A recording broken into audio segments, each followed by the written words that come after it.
আসসালামু আলাইকুম। সকালে চলে আসলাম আলু সেচ দেওয়ার জন্য। তো আসলে সেচ দেওয়ার আগে অবশ্যই যে এই যে আপনার ডালার যে গাছগুলো পড়ে গেছে একেবারে, তো অবশ্যই গাছগুলো উঠাই দিবেন।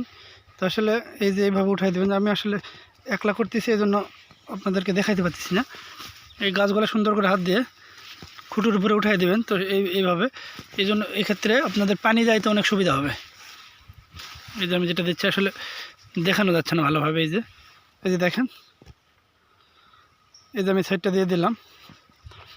তো এখন সেম যদিও ভাবে এই যে এই সাইডটা একবারে মোজানো আছে না, চাচা শেষা যায়নি, কালকা দেখি। এই যে এইভাবে উঠাই দিতে হবে গাছগুলা। এই যে এইভাবে উঠাই দিবেন। আচ্ছা, আমি আগে উঠাই দিই, তারপর আপনাদেরকে দেখাই। ওই একটা শেষ হলে পরে এই যে এইভাবে উঠাই দিতে হবে।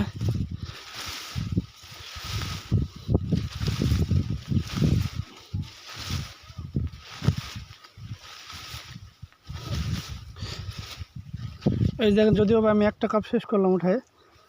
এই যে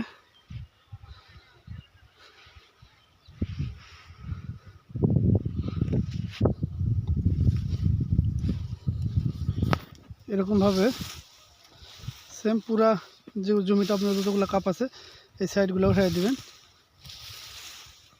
ক্যামেরাটা যদি সামনে থেকে ধরতো ভালোভাবে দেখানো যেত।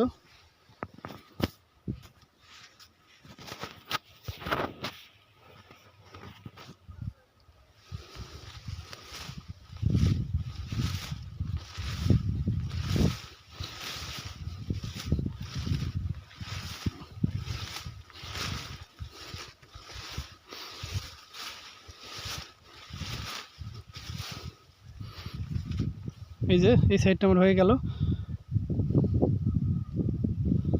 তো এরকমভাবে পুরা জমি দিতে হবে।